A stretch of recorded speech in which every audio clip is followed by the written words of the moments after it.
agreement between Trump and Hamas. The complex web of competing interests surrounding the conflict in Gaza has produced a truly unexpected, almost unbelievable situation. Why? Because following Hamas's very clever response to the peace plan proposed by Trump today, the US president and Hamas suddenly and incredibly appear as circumstantial allies in the pursuit of a democratic agreement for a ceasefire. Meanwhile, in contrast, Netanyahu wants the continuation of the war, the continuation of hostilities, the continuation of the genocide. How will Netanyahu react in this situation, cornered on one side by Trump and on the other by Hamas, as well as by his own internal political situation? Así también por su situación política interna. Todo esto vamos a presentar hoy aquí junto. We're going to present all of this here today, along with the latest news about the situation in Georgia as well as in the Czech Republic. And with that said, we begin with our usual greeting. Good evening, good afternoon, and good morning. From Berlin, Germany, we begin broadcast number 271 of Demolishing Political Myths Live. Thank you very much for joining us, as always. And please remember to help us out with a thumbs up against censorship by subscribing, turning on notifications, leaving comments, and if you wish, through memberships and PayPal. Your support is of course also very welcome. You can also follow us on our social media, Facebook, Instagram, and TikTok. Facebook, Instagram y TikTok. Demoledores y demoledoras, ¿qué día? El día. Demolishers, what a day today. What a day. So many surprises. On one hand, the situation in Gaza with an unexpected alliance between Trump and Hamas against Netanyahu. Truly insane. But the complex web of interests surrounding the conflict in Gaza led to this. And as long as each of these actors pursues their own goals, this situation could bring about the total and absolute cornering of Netanyahu and even the fall of his government. Pay attention. But before presenting this, I want to mention the other two major news stories of the day. The most shocking of all, the one coming from Georgia. Todas, la proveniente de Georgia. Aquí algunas imágenes de la situación. Here are some images of today's situation in Georgia, where local elections were held without any real political significance, without decisive consequences regarding what was supposedly at stake electorally. However, from the start of the day, opponents of the Georgian government, the government, of course, of the Georgian Dream Party, accused it of being pro-Russian, even though it doesn't actually take a necessarily pro-Russian stance, but rather a rational one, a rational position in favor of Georgian interests. This naturally means that it does not adopt a policy of direct confrontation with Russia, Georgia's powerful neighboring state. But even that alone has long put it in the crosshairs of the United States and Europe, because they want a color revolution there in order to stage a coup against Russia, just like in Ukraine. Rusia, igual que en Ucrania. Por eso hoy las elecciones no determinaban. That's why today's elections didn't determine anything definitive in political terms. They were local elections. However, from the very beginning of the day, opponents of the government, supporters of a confrontational policy toward Russia, agents of the many non-governmental organizations funded by the United States, by Europe, many of them even by Soros's own foundation and others, began to provoke incidents with increasing frequency. First, through a small protest with a few people carrying US and European Union flags, and from there they started an increasingly violent escalation that led to this situation. Violenta hasta esta situación. El ingreso por la fuerza. The forced entry into the presidential residence, no less. The government house. There, the demonstrators violently attacked the seat of the executive. By the way, the elections produced a tremendous result, completely in favor of the government in office. Truly very positive results for the Georgian Dream Party. We can present them here. Partido Sueño Georgiano, los podemos presentar por aquí. Atención a la paliza sufrida. Pay attention to the beating suffered by, these are the results on the Wikipedia page. Pay attention to the beating suffered by the pro-European, pro-American, color revolution, anti-Russian parties, those who want to spark a new war against Russia, a sort of Ukraine in southern Russia, in the Caucasus. Georgian Dream, with 80.78% of the votes, while the other groups barely reach 6.77% in the second case, the Strong Georgia Party, and 3.87% in the For Georgia Party. Nothing more, nothing less. But this, for those in Europe, in the United States, in NATO, for those even in Georgia, financed, sponsored by think tanks, non-governmental organizations, Western intelligence services, of course, naturally as well. These election results are completely meaningless. They want the fall of the government, the establishment of an anti-Russian government, and the beginning of a new hotspot of conflict against Russia. Foco de conflicto contra Rusia. Así de sencillo. Más imágenes. That simple. More images here, if the platform helps me. More images of the violence. The police had to respond at some point, for now only with tear gas. In the latest report from a few minutes ago, apparently these protests have been deactivated. They have been deactivated. By the way, Georgians did not participate massively, not even the government's opponents, but rather a relatively small group of people, very, very violent, creating all these kinds of scenes. Let's show a few more here, with everyone's patience. Ah, this one is phenomenal. More scenes of this attempt at a new color revolution in Georgia, something anticipated here en masse.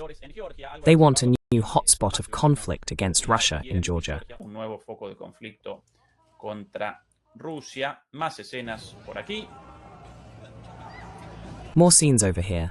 There, clearly visible. Not many people took part, but it was very violent. How does this remind you of Maidan? Everyone prepared with gas masks, armed, even wearing bulletproof vests. So many similarities, right? So many similarities. Not many people, indeed. More footage here, setting everything on fire as they go. Here with a barricade. The European Union flag over there. A barricade right in the middle of the street, made with tables stolen from a nearby restaurant. Over here, a few more. More footage here. There's the police, once the situation was under control, forming a barrier, a kind of human barrier against the protesters' advance. I wanted to show one more of these videos because of its symbolism. Not this one here exactly, but we're going to show the next video. More than symbolic, this one here. This one. Atención a los manifestantes con sus caras tapadas. Pay attention to the protesters with their faces covered, wearing the anonymous mask. And burning. What flag? What flag are they burning? How curious, this is a coincidence. The Russian flag. Burning the Russian flag, of course, because that's the goal. That's the goal behind it, right? Many US flags seen among the protesters, slogans, signs in English, the European Union flag, and burning Russian flags. Any coincidence is not random, but rather due to the funding of these people. And by the way, we'll present the next news of the day in 2 minutes. And finally, the main topic, the situation in Gaza, coming up shortly.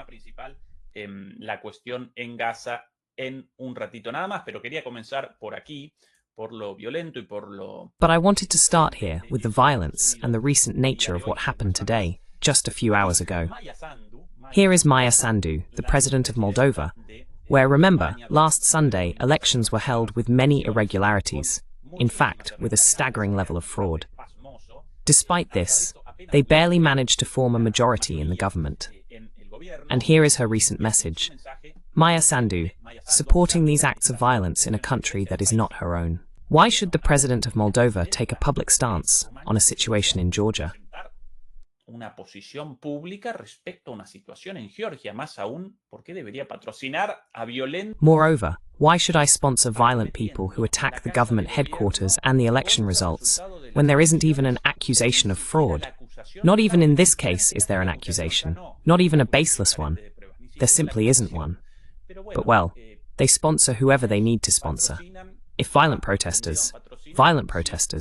If beheaders, like in Syria, beheaders. If terrorists. What matters is the stance they take, whom they support, and with whom they align themselves. With the United States, Europe and NATO, no problem.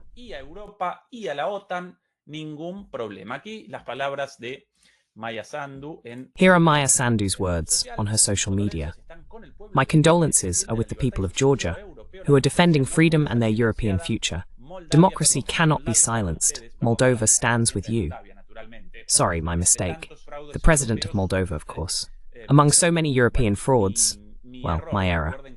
Remember that in Romania, next to Moldova, they also committed fraud with candidate Georgescu, who won the first round of the elections, which were cancelled a day before the second round, when all the polls showed he was headed for a resounding victory. And after those elections were cancelled, remember, he was imprisoned, banned as a candidate, and new elections were held, well, completely rigged, until a pro-European candidate was elected.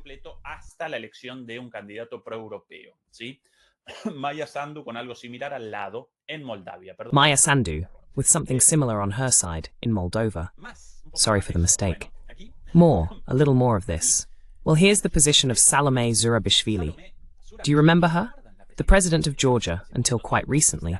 She's president of Georgia, born in France. Not only born in France, but also trained as a French diplomat, and, for a long time, served as France's ambassador to Georgia. If I remember correctly, her first arrival in Georgia, her first visit to Georgia, took place when she was in her 30s.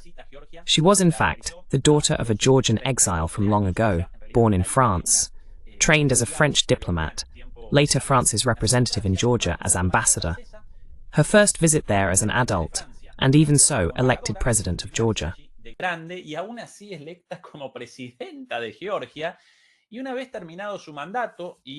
And once her term ended and her successor was elected by a large majority, she decided she wasn't going to leave the presidency.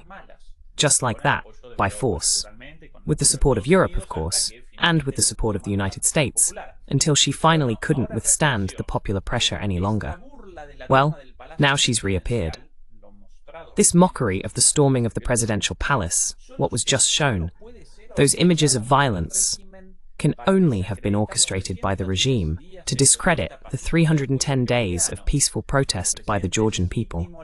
As the legitimate president, I formally reject it. Oh, she apparently considers herself the legitimate president, according to her, right? According to, not the Georgians, not the Electoral Court, and even the international organizations that were present as observers during those elections, ultimately validated the result. En aquel momento convalidaron el resultado, pero bueno, ella aparentemente con el reclamo de que ella todavía. Well, anyway, she apparently claims that she's still the legitimate president. And this is her message. As the legitimate president, I formally reject it and will continue to peacefully support my people until we win new elections. Well, I honestly find this kind of statement astonishing. We showed images of protesters burning a Russian flag and forcing their way into the presidential palace, setting everything on fire. And she wants to present this as some sort of government staging. Of course, the government itself, the one that won the elections, supposedly launched an attack against itself, setting fire to its own government building and Russian flags. Prendiendo fuego su propia casa de gobierno y prendiendo fuego banderas rusas. Bueno, un despropósito. Well, a total absurdity from this lady, but this is the human material, and these are the positions, at any cost against Russia. That's the geopolitical goal behind the sponsors of these movements. Well, that's the first piece of news. Now I'll very quickly present the second news of the day, and then we'll start with the main topic. But I wanted, or rather I want, to quickly go over these breaking news items and not delay this until the end. The second news of the day. Today, a dark day for the anti-Russian military forces in Europe, for Ursula von der Leyen, for Kaja Kallas, for Merz, for Macron, for Starmer, and even for the deep state of the United States, of course. Because today, not only in Georgia, where the Georgian Dream Party, with a policy of strategic neutrality toward Russia, but also in the Czech Republic, elections were held with a stunning victory for a candidate also considered pro-Russian. Pro-ruso, ¿sí? En realidad este candidato presenta un perfil muy parecido al de. In fact, this candidate has a profile very similar to Ceausescu's in Romania. If you recall, once again, what was said, those elections that were won and then cancelled by order of the European Union. Here's the report from Le Monde. The party of Czech populist billionaire Andrej Babiš wins the parliamentary elections.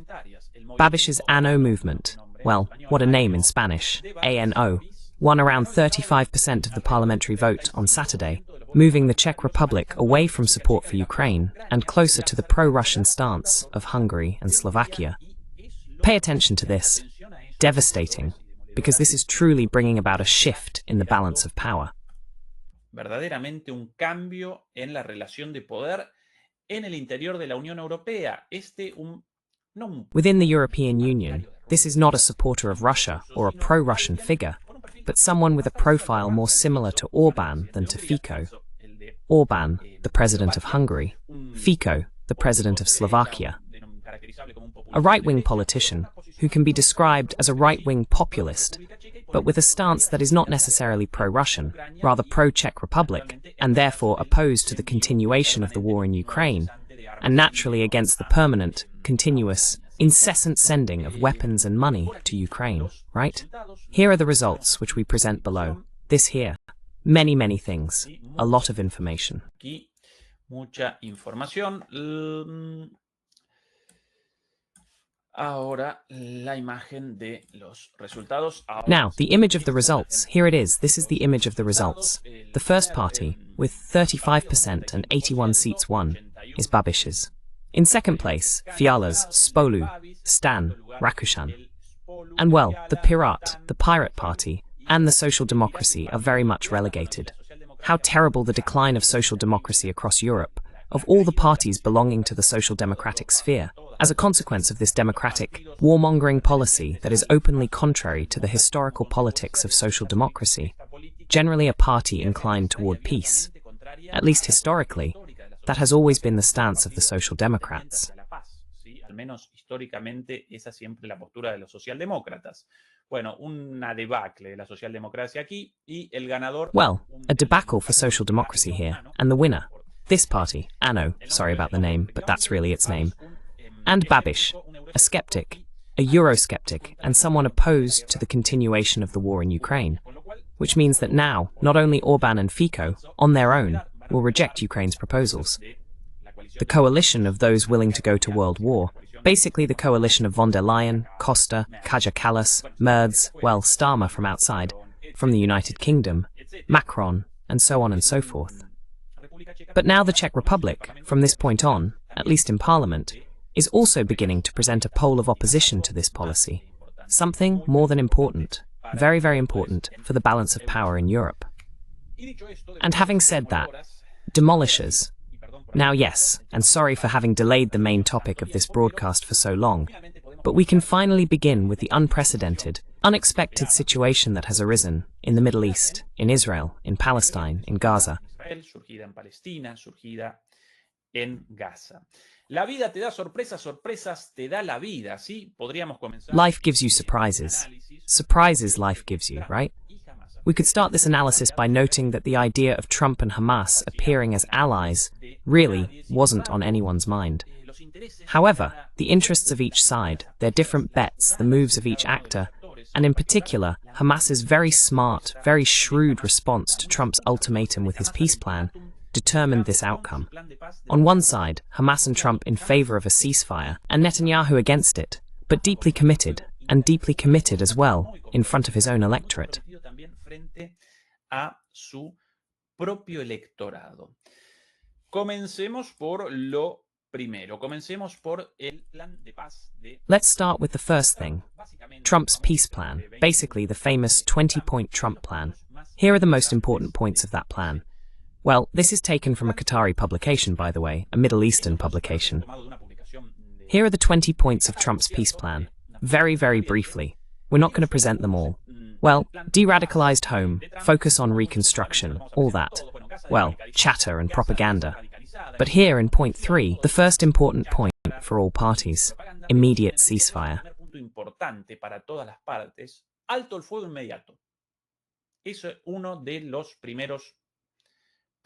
It's one of the first points, or rather one of the main points of this proposal. An immediate ceasefire, the release of hostages, and a prisoner exchange. The release of the hostages, but in exchange for prisoners held by Israel, Palestinian and Asati prisoners. Amnesty for Hamas members. Point number 6, this is also extremely important, yes, and really a demonstration of Netanyahu's defeat in this conflict, because supposedly officially, the Israeli military operation The invasion of Gaza was meant above all to achieve the war's stated goal, at least officially, of eliminating Hamas. And this plan here validates amnesty for Hamas, which therefore implies a defeat for Netanyahu. Connota esto una derrota de Netanyahu. De todas maneras, recuerden que en realidad nunca quiso verdaderamente. Anyway, remember that in reality, Netanyahu never truly wanted the defeat of Hamas, just as he didn't want the release of the hostages. Basically, Netanyahu wanted. The capture of all of Gaza also clashed with the iron will of the Gazans, who resisted with their lives against the massacre, the genocide, and that determined Netanyahu's defeat in his real objectives. But well, beyond that, amnesty for Hamas members, very important.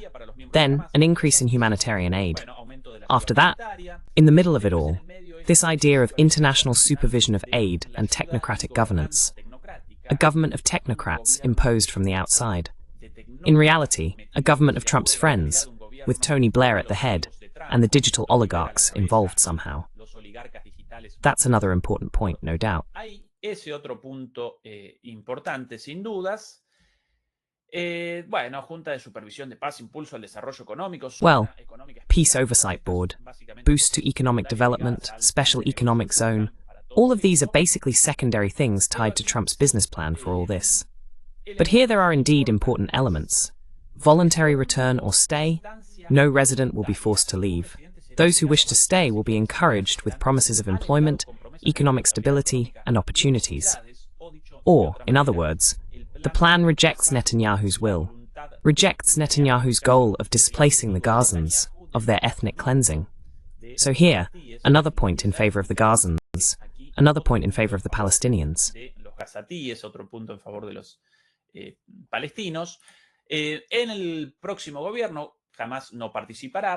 In the next government, Hamas will not participate.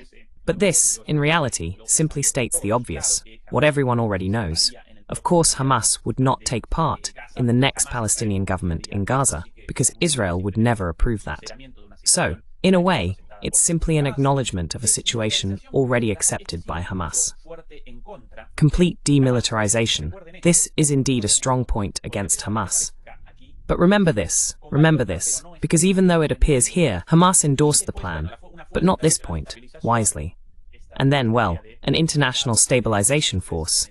This idea of soldiers from Middle Eastern, Arab countries, and the gradual withdrawal of Israeli armed forces. These are the main points of this peace proposal for us to keep in mind. That's how this story began. All right. Bien. Desde el principio esto generó muchísimas dudas. From the beginning, this raised a lot of doubts. Why? Because on one hand, it included many points that went against Israel's objectives, against Netanyahu's government's goals. On the other hand, it also included some points that went against Hamas. And in reality, it basically reflected Trump's motivation to create a huge business opportunity in Gaza. That's his real goal. A massive real estate venture, but also a huge energy business. Because through this supposedly pacified Gaza, according to this plan, Qatari gas could flow through Gazan waters, which would mean a huge deal for Qatar, for the United States, and above all, for Trump and his friends. In addition, this would also open the door to major investment from Saudi Arabia, not only in Gaza, but also in the West Bank.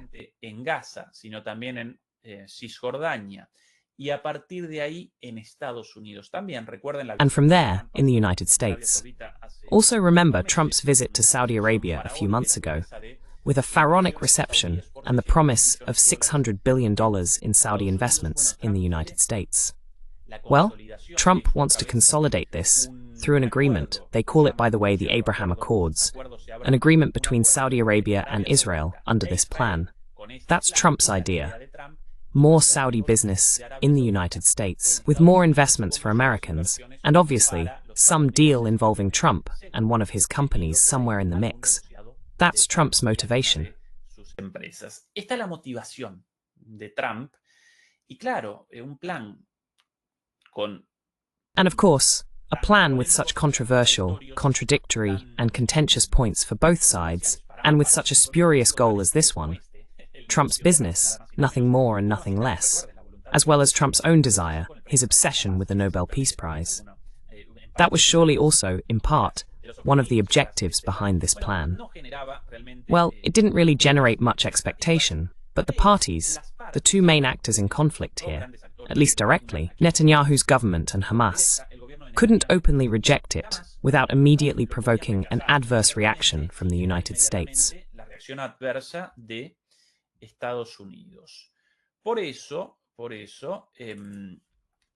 That's why, immediately after the public presentation of this plan, Netanyahu had to validate it once again, even against many of his own interests.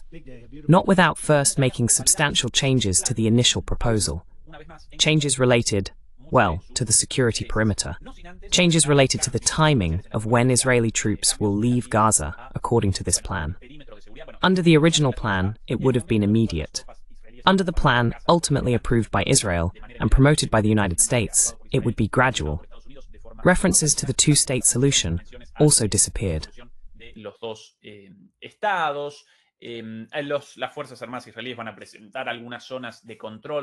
The Israeli armed forces are going to preserve some control areas, such as the crossing, the Erez corridor, and other occupied zones.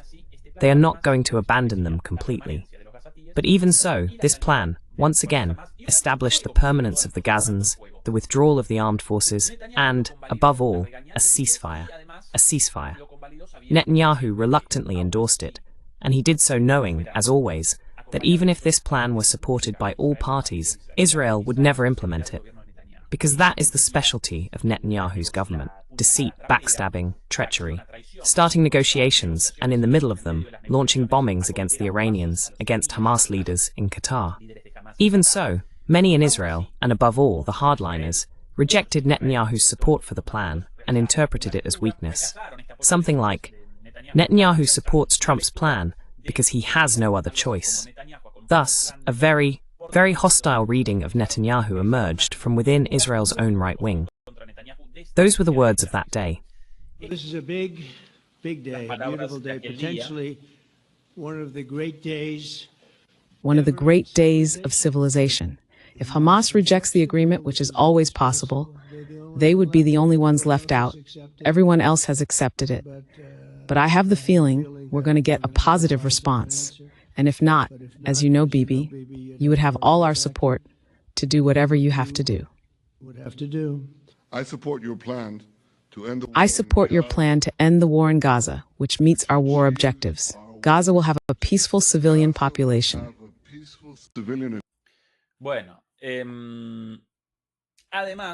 Well, moreover, on the other hand, in addition to Netanyahu's deceitful and treacherous negotiation in all this, Netanyahu ultimately framed this as the lesser evil, expecting Hamas to reject the plan, and from there, he could strike the Gazans even harder, perpetrating an even more terrible genocide.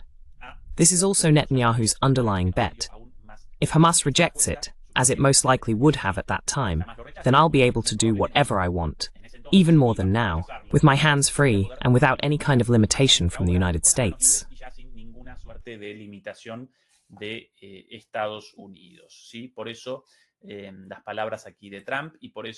That's why Trump's words here, and that's why Netanyahu's threat. Several countries have foolish. This is another of Netanyahu's demands imposed on the original plan. The original plan, if I remember correctly, included the participation of the Palestinian Authority, which administers the West Bank, with some presence in the future government of a pacified Gaza. Netanyahu rejected it. That's why there's talk of a technocratic government led by Tony Blair, and behind him, well, Ellison, Till, Jeff Bezos, well, all the cyber oligarchs of the world. Without hesitation, after this statement, this was last week during Netanyahu's visit to Washington, Trump soon after issued an ultimatum to Hamas to accept this plan.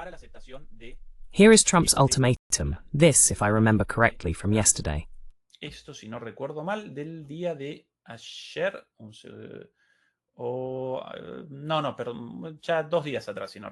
No, sorry. 2 days ago already, if I remember correctly. We presented this yesterday with Juan Antonio Aguilar. Hamas has been a ruthless threat. Just a second, let's organize this a bit better. There we go. Hamas has been a ruthless and violent threat for many years in the Middle East. They murdered, in the massacre of October 7th in Israel, babies, women, children, the elderly, and many young men and women who were preparing to celebrate their future lives together. As retaliation for the October 7th attack on civilization, more than 25,000 Hamas soldiers have been killed. Most of the others are surrounded and militarily trapped, waiting for me to give the order to fire so that their lives may be swiftly extinguished.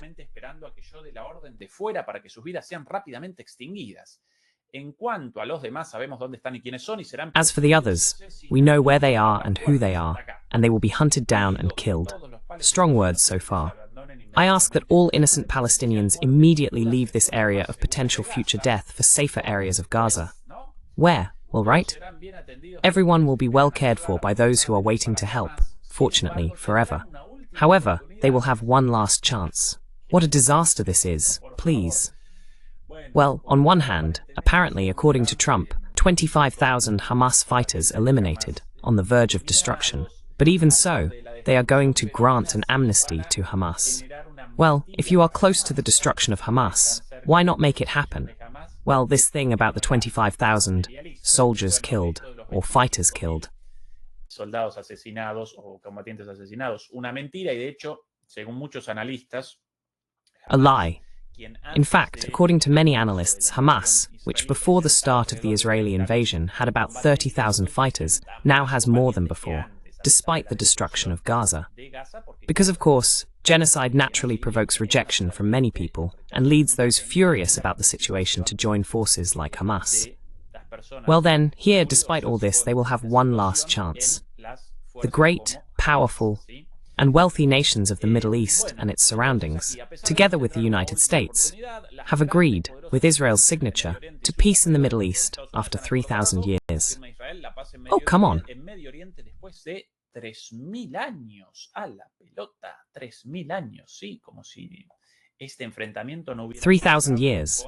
Yes, as if this conflict hadn't started with the occupation of the territories established by the United Nations for the Palestinian state. Since 1947 and 1948, according to Trump, this began 3,000 years ago. Well, that's nonsense too. This agreement also spares the lives of all remaining Hamas fighters. The details of the document are known to everyone, and it's a great deal for all sides. One way or another, we'll have peace in the Middle East, release all the hostages, including the bodies of the dead, now. An agreement with Hamas must be reached before 6 p.m. Washington time. All countries have signed it. If this last chance agreement is not reached, hell like no one has ever seen before will be unleashed against Hamas. Well, this is Trump's ultimatum. El ultimátum de Trump, Netanyahu, lógicamente, a la espera del incumplimiento. Netanyahu, logically, is waiting for Hamas to fail to comply. Possibly, well, surely, a good part of the administration is also waiting for Hamas to fail to comply. However, and this is the most important geopolitical fact of the day, at least regarding this issue, today Hamas responded before the end of this ultimatum in an extremely clever way, creating a new political situation for both Trump and Netanyahu. This one. No, not this one. Sorry.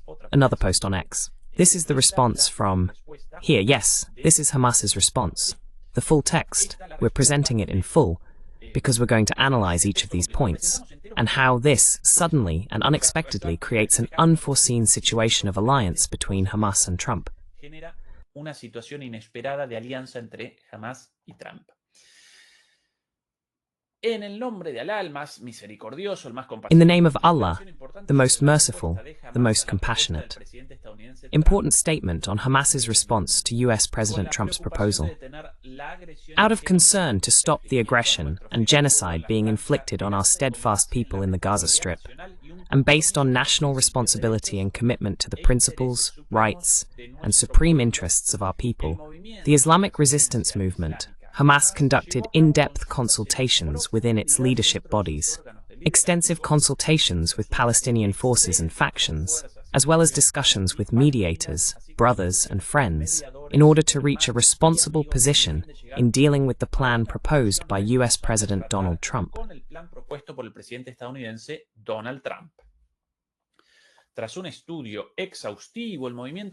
After an exhaustive study, the movement has made its decision and issued the following response to the brother mediators.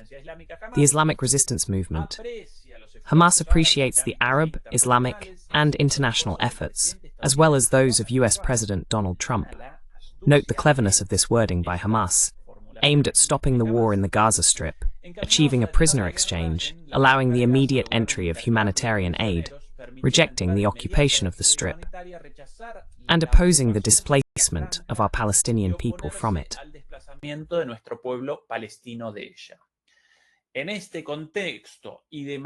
In this context, and with the aim of achieving an end to the war and the complete withdrawal from the Gaza Strip, the movement announces its approval to release all prisoners of the occupation, both the living and the bodies of the deceased, in accordance with the exchange formula included in President Trump's proposal, and with the provision of appropriate field conditions to carry out the exchange process.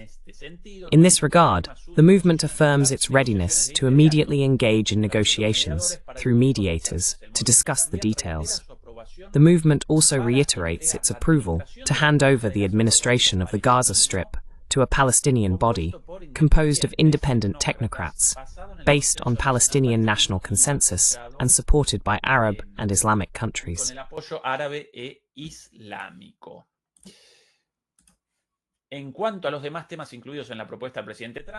As for the other issues included in President Trump's proposal, related to the future of the Gaza Strip and the legitimate rights of the Palestinian people, these are subject to a comprehensive national position and must be based on the relevant international laws and resolutions. These matters will be discussed within a unified Palestinian national framework in which Hamas will participate and contribute with full responsibility. Islamic Resistance Movement Hamas. Friday 11 Rabi al-Ahir 1447, corresponding to October 3, 2025.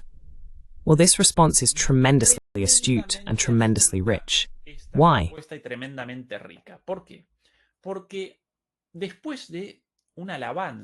Because, after praising Trump, always well received by Trump, he endorses Trump's plan regarding his proposal for an immediate ceasefire, which is what Hamas wants and what the Gazans want, naturally victims of genocide. He endorses the immediate entry of humanitarian aid, the exchange of prisoners in return for the release of hostages, both the living and the dead. But, in exchange for that, the prisoner exchange, one of Hamas's goals from the beginning, and he also endorses the end of the occupation of the Gaza Strip and the rejection of the displacement of Gazans outside of Gaza. El rechazo al desplazamiento de los gazatíes fuera de Gaza. Con lo cual, primero comienzan. So first they begin with praise for Trump.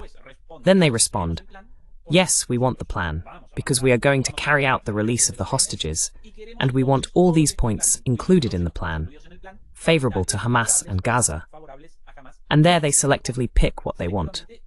The prisoner exchange, the release of Gazan prisoners, the withdrawal of Israeli armed forces, the immediate ceasefire, logically, at least the suspension of the genocide, the continued presence of Gazans in Gaza, and the retreat of Israeli armed forces, as well as humanitarian aid. However, there is no mention or reference here to the demilitarization of Hamas, which was included in Trump's proposal, later modified by Netanyahu, but not mentioned here. Pero aquí ni mencionada. Con lo cual, sí, convalidamos el plan de paz. So yes, we are validating the peace plan. We are going to carry out the release of the hostages, which creates a tremendous internal problem for Netanyahu, because from now on, all the families and Israelis in general will want that release of the hostages.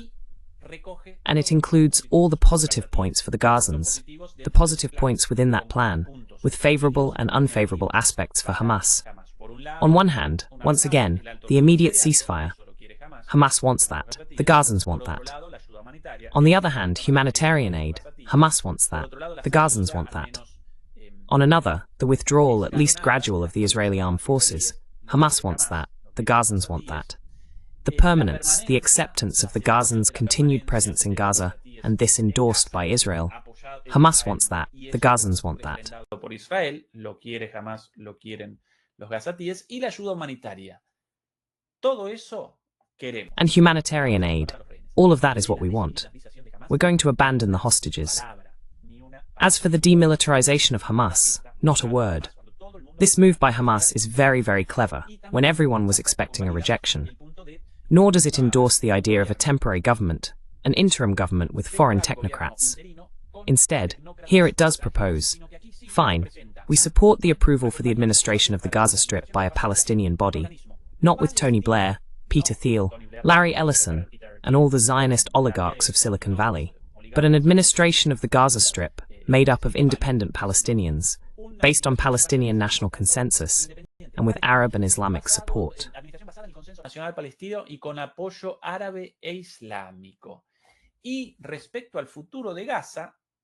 And regarding the future of Gaza, established in that plan with real estate and energy projects in the hands of the United States, they say, well, we will determine Gaza's future later, once this plan is achieved, within a unified Palestinian national framework in which Hamas will participate with full responsibility.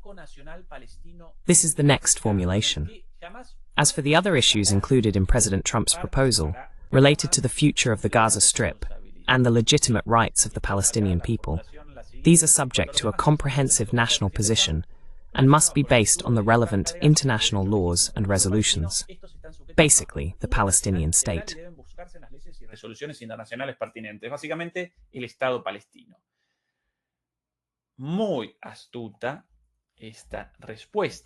Very clever, this response.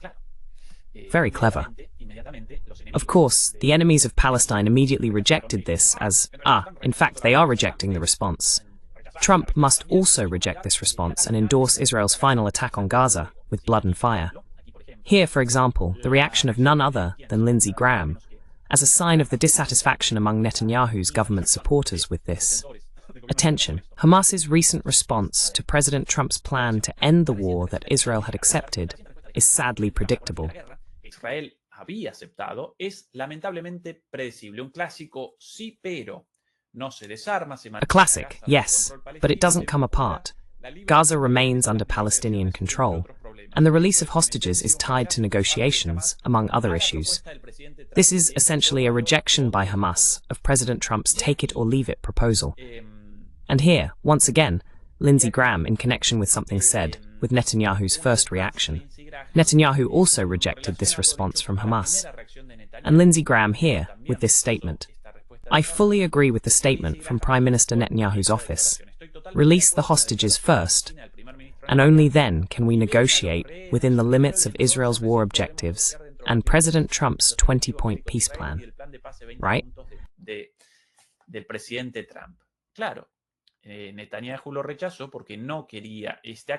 Netanyahu rejected it because he didn't want this deal from the start, and even less so in this form pushed by Hamas, with the positive points for Hamas taken and the negative ones not. But what's the problem? What's the problem? That Trump did want this plan to materialize, because once again, this plan brings him a lot of business opportunities. And now suddenly, with the acceptance, at least formally, although in reality, once again, as a move by both sides, Israel, since it's not going to implement this plan in practice, at least not under Netanyahu's government, will create the impression that, yes, we wanted peace, but in the end, Hamas didn't. And that's why we started the attacks again. No la quiso y por eso nosotros comenzamos los ataques nuevamente, ¿sí? Esa la jugada de Netanyahu, pero en apariencia sí. That's Netanyahu's move, but only in appearance. Yes, yes, yes, we want it. That's why the initial acceptance with Trump. And Hamas, aware of this, with its clever response of, yes, but accepting this and without mentioning what they don't want. And Trump, taking advantage of the acceptance, at least as it appears to both sides, says, well, excellent, both sides have validated the agreement. Real estate and energy deals for me, my companies, and my friends. And on top of that, the possibility of the famous Nobel Peace Prize, and Trump as the peacemaker of the Middle East. That's why, after this response, immediately afterward, he posts, based on the statement just issued by Hamas, I believe they are ready for lasting peace. para una paz duradera. Israel debe detener de inmediato el bombardeo de Gaza. Israel must immediately stop the bombing of Gaza so that we can safely and quickly free the hostages. Right now, it's too dangerous to do so. We are already negotiating the details that still need to be resolved. This isn't just about Gaza. It's about the long-awaited peace in the Middle East. And a little earlier, here Trump presented, directly in his post, the entire document, the same document just read in Spanish, the full document with Hamas's response. So Trump suddenly responded to Hamas's support. Excellent. Both sides accepted my plan. I created a historic 3,000-year agreement. So, Israel, stop the bombings so that Hamas can begin releasing the hostages. Suddenly, Hamas wants the deal, and Netanyahu doesn't. But cornered, he can't reject it. Pero acorralado no puede rechazarlo. ¿Sí? Estoy presentando claramente la situación de cómo este juego. I'm clearly presenting the situation of how this back-and-forth game of interests and cunning led to Netanyahu's current cornered position. Now, he can't reject it because he already validated it, and he can't reject Trump's acceptance of Hamas's validation either. And not only that, internally, Netanyahu is now facing a very, very complex situation. Because, of course, with the news that Hamas is going to carry out the release of the hostages, Israeli society immediately began reacting with celebration over the hostages' release. Here, for example, are some of the reactions from the Israeli media. Las reacciones de los medios israelíes. Atención. Attention. This is in English, from Inet Global, an Israeli publication. In English, Trump's Gaza peace attempt leaves Netanyahu cornered and Hamas in trouble. Well, the latter is more debatable, but Netanyahu is certainly cornered, and that's the prevailing view around here. I'm going to tidy up my tabs a bit because I have a lot open. This is the outlet's own admission. The hastily revealed plan by the US. President promises the full release of hostages and Arab backing against Hamas, but forces the Prime Minister to make uncomfortable concessions, including an unusual apology to Qatar, already made, while leaving the Palestinian state unresolved, and Hamas has the next move. Hamas tiene el siguiente paso. Esta, por un lado, this one, on the one hand, but we're going to present another one, much better and more up-to-date than this one. News here, for example, from Bloomberg, no less. Well, here it is. Netanyahu, here, Bloomberg. Netanyahu faces a dilemma. Hamas gives partial approval to the deal with Trump. We're going to present it in full, in the complete version of the article, despite what's written below. Pay attention to Bloomberg's admission. Netanyahu faces a dilemma. Hamas gives partial approval to the deal with Trump. Netanyahu enfrenta un dilema, Hamas da un visto bueno parcial al acuerdo con Trump. Este es el artículo tomado de Bloomberg. This is the article taken from Bloomberg, a publication accessible only by subscription. But we, with a little trick, hence the different format, have the same text. Here, although for Netanyahu, an agreement could mean not only that the war doesn't end on his terms, but also that his political coalition fractures and perhaps collapses. The far-right members of his government consider the defeat of Hamas more important than the release of the remaining hostages.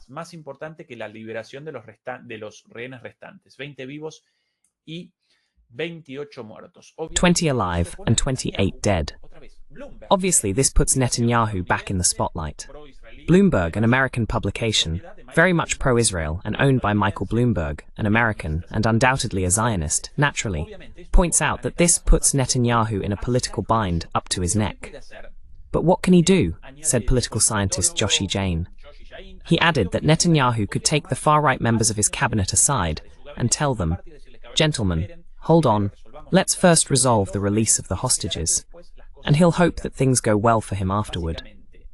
Basically, Netanyahu cannot reject this plan now, but if he actually carries it out, his own far-right allies will abandon the governing coalition, and that will therefore bring down his government. And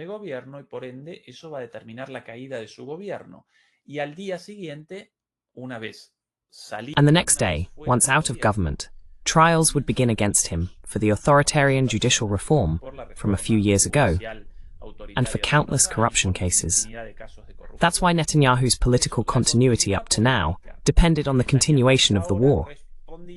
Otherwise, the far-right supporters in his government would abandon him.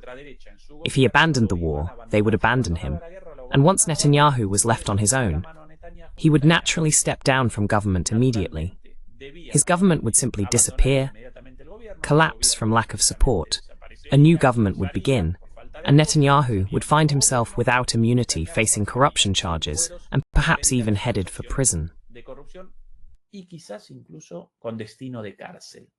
Entonces, no puede rechazar el acuerdo, porque si no genera el enfrentamiento. So he can't reject the agreement, because if he does, it creates a confrontation with Trump. But if he supports it under these terms, his allies abandon him, and that leads to the fall of his government. That's Netanyahu's internal situation following Trump's response. Once again, a masterful move by Hamas in accepting the agreement, but very subtly, with conditions. Once again, no one expected this. Everyone predicted that Hamas would reject Trump's proposal. I also saw some Israeli media polls showing that around 75% of Israelis, regardless of their political stance, support the idea of this plan and the exchange of hostages for Israeli political prisoners. Rehenes por los presos políticos palestinos en Israel, con lo cual Netanyahu tampoco puede entonces. As a result, Netanyahu also cannot reject this plan without triggering massive protests in his own country. So he's not only cornered by Trump on one side and the far-right members of his government on the other, but also by the Israeli electorate itself. He can't reject the plan if he doesn't want even larger demonstrations in the streets. As proof of this, here's another more pro-Israel outlet with the same interpretation.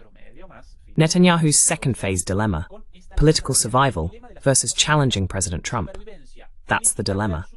Desafiar al presidente Trump. Este es el dilema. Un dilema irresoluble para Netanyahu. An insoluble dilemma for Netanyahu. Donald Trump has become a staunch supporter of the ceasefire agreement in Gaza.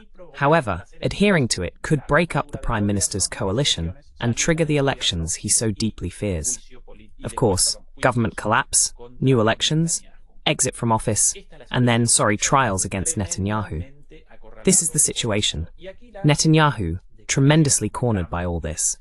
And here Trump's statement just hours ago, celebrating this agreement with the Nobel Peace Prize, in his ever-growing fantasy, seemingly closer, and celebrating Hamas's acceptance. Once again, this strange alliance between Trump and Hamas. Extraña alianza entre Trump y Hamas. Atención. I want to thank the countries that helped. Attention. Turkey, Saudi Arabia, Egypt. Quiero agradecer. I want to thank the countries that helped me carry out this peace plan. Este plan de paz, Qatar, Turquía, Arabia Saudita, Egypt, Jordan. Qatar, Turkey, Saudi Arabia, Egypt, Jordan, and so many others. We'll see how it all turns out. We have to get. El día de hoy. Today is a great day. Let's see how things turn out in the end. The final word down in concrete. Very importantly, Let's see how this materializes.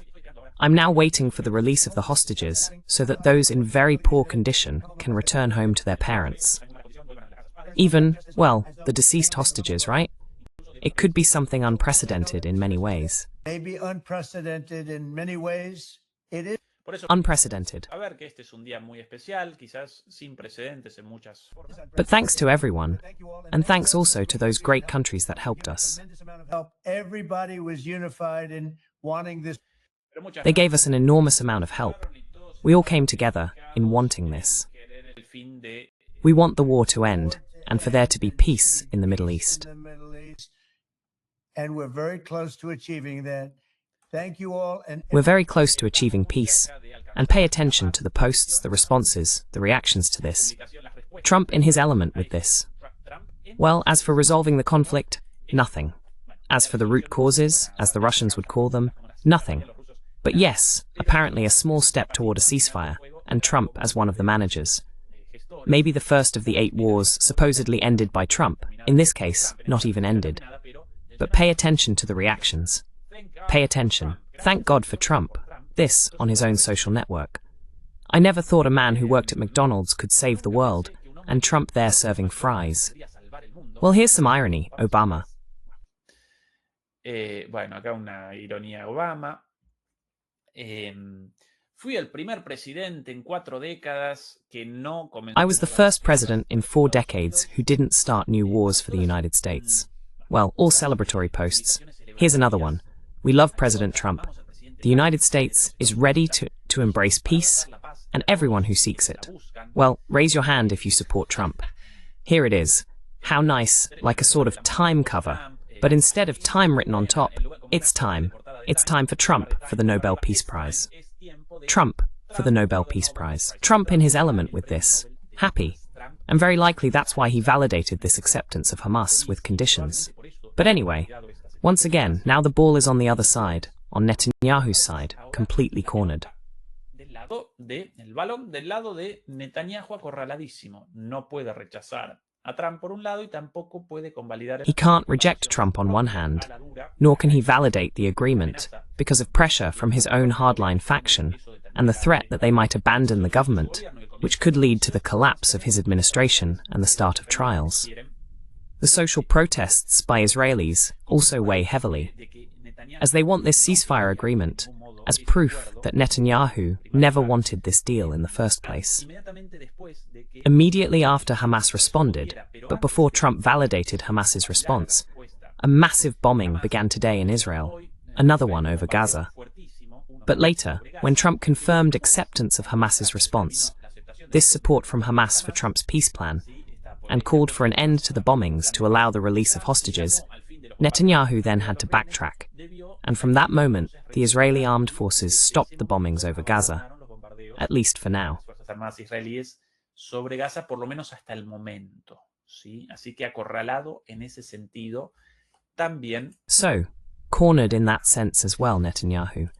This is the situation. We'll deliberate on this in the coming days, depending on how events unfold, how the parties react, and above all, how Netanyahu reacts, trapped between a rock and a hard place.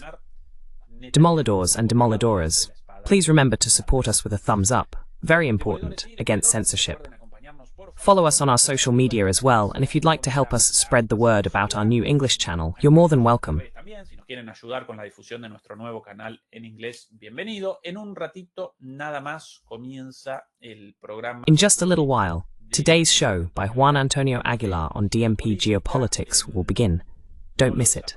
We also rebroadcast all the channels, all the programs from DMP Geopolitics. We do a rebroadcast here on demolishing the myths of politics. Even so, many of our followers, for some reason, are not subscribed to DMP Geopolitics, our sister channel, with outstanding top-level analysts such as Fernando Moragon, Juan Antonio Aguilar, Juan Javier Martinez, Adrián Zelaya, Bruno Garcín, and Eduardo Vior.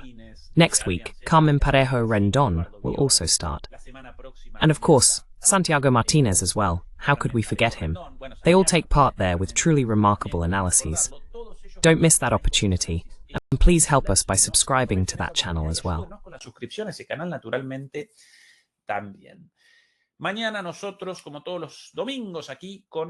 Tomorrow, as every Sunday, we'll be here with Fernando Moragon. And with that said, we wrap up the broadcast on a day with good news, despite all the ups and downs. A small step toward ending the genocide in Gaza, the election in the Czech Republic of a parliamentary minority opposed to continuing the war in Ukraine, and of course, the victory in Georgia of forces also against a color revolution and a direct war between Europe and Russia. So, all in all, with its disappointments, contradictions, and shades of grey, today is, geopolitically speaking, a positive day. Dear Beatriz, our beloved Beatriz Pulido, our moderator, the #1 powerhouse of the channel, thank you as always for your support and for being with us. And we'll leave you here shortly with Antonio Aguilar. See you tomorrow, dear powerhouses. Bye. Hasta mañana, queridos demoledores y demoledoras. Chao.